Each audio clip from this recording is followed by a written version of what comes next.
Colleagues, today is Friday, March 27th, and I want to give you a little bit of an update on where we are in our COVID preparation.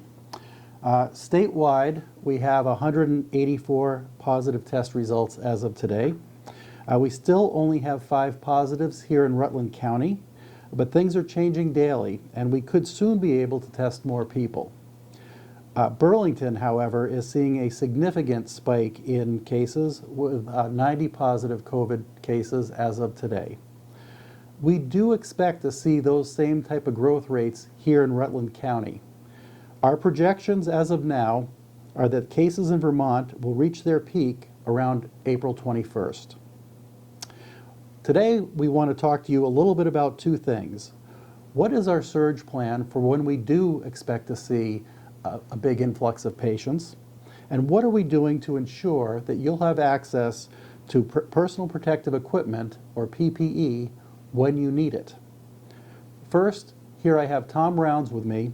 Tom, as you know, is the director of our emergency department, and he is also our operations section chief in the incident command structure. And Tom's going to talk to you a little bit about where we are in our surge planning. Tom? All right. Thank you, Claudio.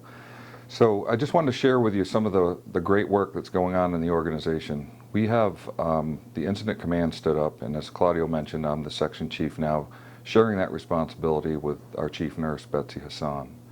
We are looking at our front end processes, so if you'll see changes around the organization where you'll see some tents set up and things like that. So outside the emergency department, we've got a tent where we're going to be screening patients as they arrive, and we'll be split flowing them to respiratory patients going to our ambulance bay.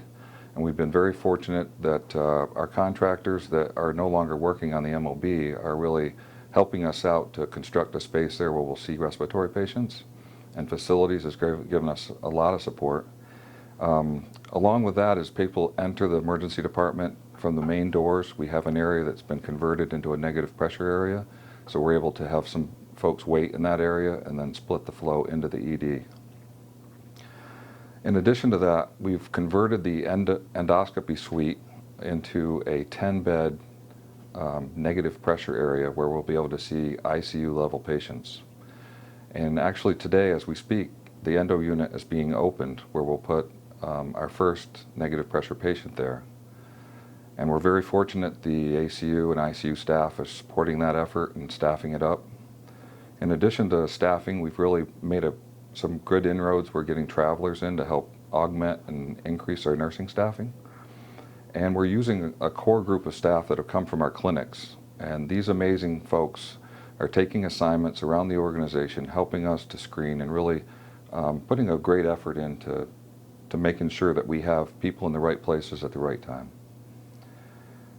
In addition to that, I just wanted to mention that we're working closely with our liaison, Beth Winters, who's our emergency management manager, and she's working with the state and also federal resources as we look to the National Guard. And so as we staff up and look at the surge capacity for the organization, once we reach our capacity inside the hospital itself, our RMC is looking at alternative care sites. So we potentially will stand up a facility in the community where we'll staff that and take care of patients depending on what type is really driving the care. Really, those are the key things I wanted to share, Claudio. And Tom, could you tell us a little bit about kind of what our average census is and what we think our initial ability to accommodate to flex up to for a surge? Sure. Really, with our planning section and our surge group, we've looked at, on a day like today, we have about 84 patients in-house, and we have had some admissions since that last report a few hours ago. But if we look to double our capacity, we'll really get to the area of around 160 patients.